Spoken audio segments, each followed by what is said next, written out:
say we're fasting. That's only a part of it. It is the month of peace, the month of tranquility, the month of cure, the month of goodness, the month of forgiveness, the month of mercy. I don't share religion a lot on my channel because I feel like it's a personal journey. It has its learning curves, and you want to protect that. I don't want my opinion to be swayed by other people's perspective on things. Does that make sense? I hope it does. My only goal for this Ramadan is to finish the Quran. I don't know how to describe it, but I feel like I forget every single time I read how it makes me feel. And when I pick it back up, it's like nothing else compares to it. Anyway, I feel like I'm rambling. If you do celebrate or observe Ramadan, I hope you have a lovely one. And yeah. Hi, I just came home from work and I was like, I have to film this because all the thoughts are in my head right now, but they were a little bit jumbled. So I made a PowerPoint presentation. I definitely do think that religion is a personal journey and you should hold that sacred to your heart. At the same time, I also want to look back at this 50 years from now and see where my 30-year-old self is at. And so yeah, this is a journey back to Islam. I was born into Islam from both of my parents. Thank God for that. I was exposed to other religions, but I was very much secluded and sheltered by both of my parents. So I wasn't going out at any sort of function or anything like that. I was going through Sunday classes with an ustaz. If you're West African, you know what I'm talking about. Yeah, my life changed at 13 years old when I moved to the US. And so there was a lot of changes in dynamics with school, with religion, with myself, and a lot of things changed. Look at this picture. When they say a picture is worth 1,000 words, they were not lying. I was so cute though. I feel that nostalgia is killing me. I, for some reason, can't seem to mourn the life that I used to have.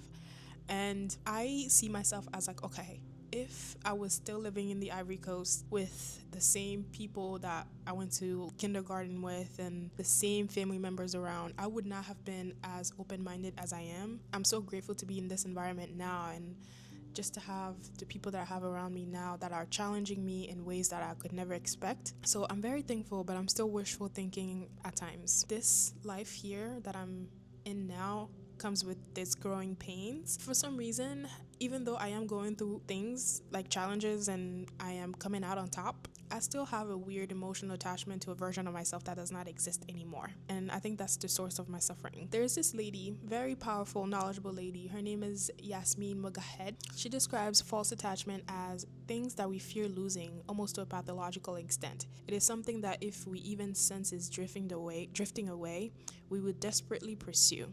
We chase it because losing an object of attachment causes complete devastation. These attachments can be money, our belongings, other people, an idea, our degrees, our job titles, our sense of control. But until we can break from these false attachments, we can empty the vessel of our heart. When I'm looking at myself, I try to reflect on what it is that I'm so attached to, especially to my past life. A lot of it comes down to the idea of who I could have been. For some reason, I'm attached to wondering. The outcomes of that are sometimes feelings of grief and loss that I'm experiencing, and there is no meaning in wondering. There is no value in me sitting and pondering about these things. So the solutions for that is reminding myself that I need to be where my feet are. And everything happens for a reason. God's plan is the best plan, and I can't define myself based on my circumstances. Who is to say that the next 10 years I will be living here in the US or in this city, for example? Things are always changing. I feel like I'm wasting time and losing precious moment by not being where my feet are. So it's a good reminder for me to just chill out and live in the present moment, because there's no value in worrying about the future or the past. On some non-suicidal, I don't want to be here. We talk about how this month is the month of reflection and reminders of what the goal is, right? And the goal is not this world. So I'm trying to have the mindset of let go. And I think praying and journaling has been helping a lot. And rediscovering faith has put me in the mindset that soothes my heart, because it's like when you're little, you just do what you're told. You have no autonomy of anything, and it makes sense because you don't know any better. But as an adult, when your brain fully develops, you have the choice, or you have the free will to learn anything you want. And rediscovering faith for me has been like, oh my god. I put this quote here by Mel Robbins, and it says, "The more you allow people to live their lives, the better your life will get. The more control you give up, the more you gain." Being a Muslim is, the actual translation is submission. You submit to the will of God. And it's kind of like letting things roll off your shoulders, like he's in control and that's it. And I find that when I'm struggling or when I have friction in certain areas of my life, I try to remind myself that like this was the plan all along. And it kind of like removes all your worries, all your stress, and you just kind of like, it's whatever. And so I just found that, the let them theory that she has kind of relates a little bit to the day-to-day life of a Muslim. But yeah, these are my thoughts. I'm sure some of you can relate. If you can't, well, dang.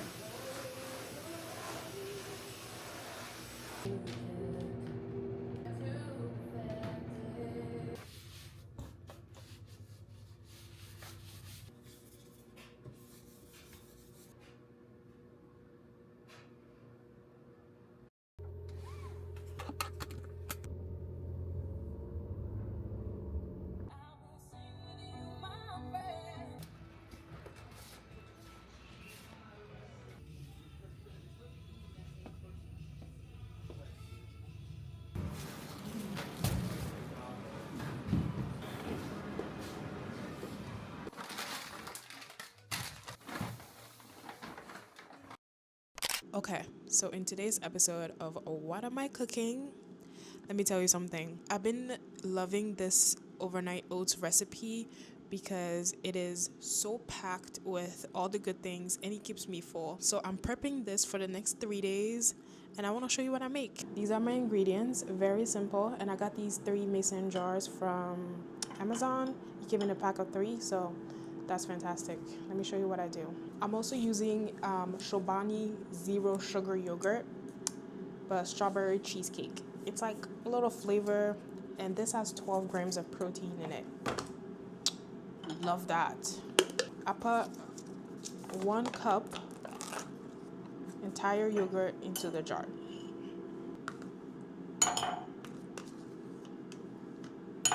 I'm using these organic rolled oats. So what I do is, with my little measuring cup, I take the biggest, I think this is 1 tablespoon or 15 milliliters, and I just put 3 spoons in each. Okay, boom. And then I take organic chia seeds, the same spoon. I just take 1 of them, roll up to the top, pour on top of it. Last but not least, I take almond milk. I don't measure this, I just kind of like eyeball it, mix it all together.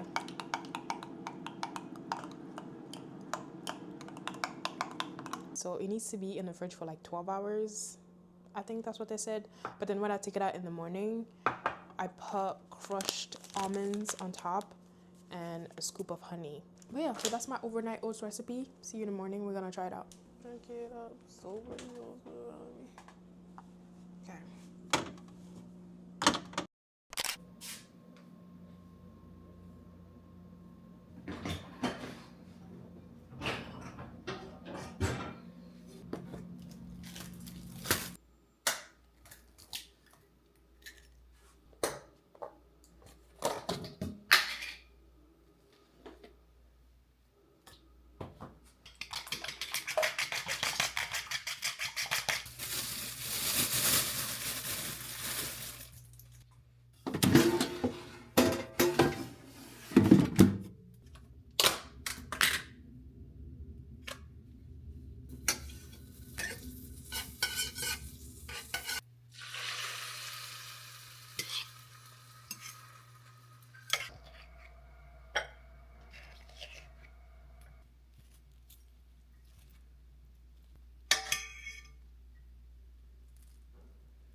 I've been having this like every day since Ramadan started, so.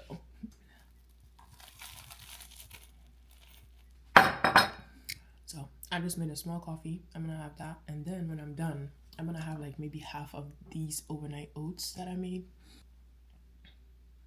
It's so good. It'll keep you full, and boom, that's it.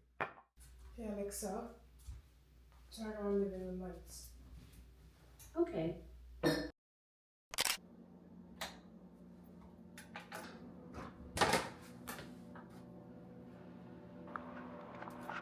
I don't know what this chapter of my life is called, but I can't help but feel so much gratitude that I'm able to get up, go to work, come home to a peaceful and clean apartment, and cook myself dinner, sit back and relax, and do whatever I want with zero responsibilities.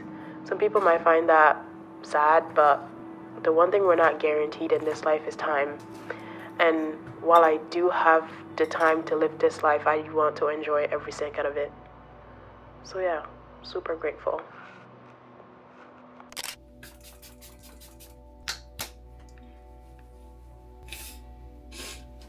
I feel like I'm getting sick. I don't like it. I don't like it at all.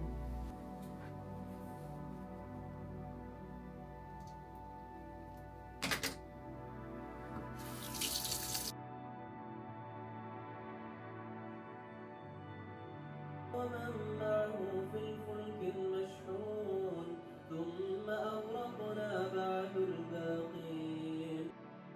And one of the wisdoms of that is that you now see reality for what it truly is.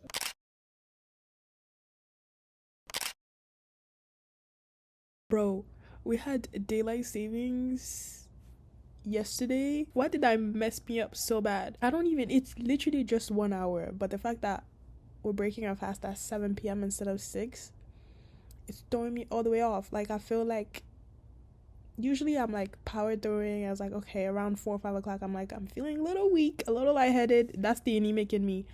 But today at like 6:15, I was like lightheaded. I needed to lay down immediately. Damn. Do I need to up my vitamins? I need to have iron injected straight into my bloodstream because these iron pills are not working.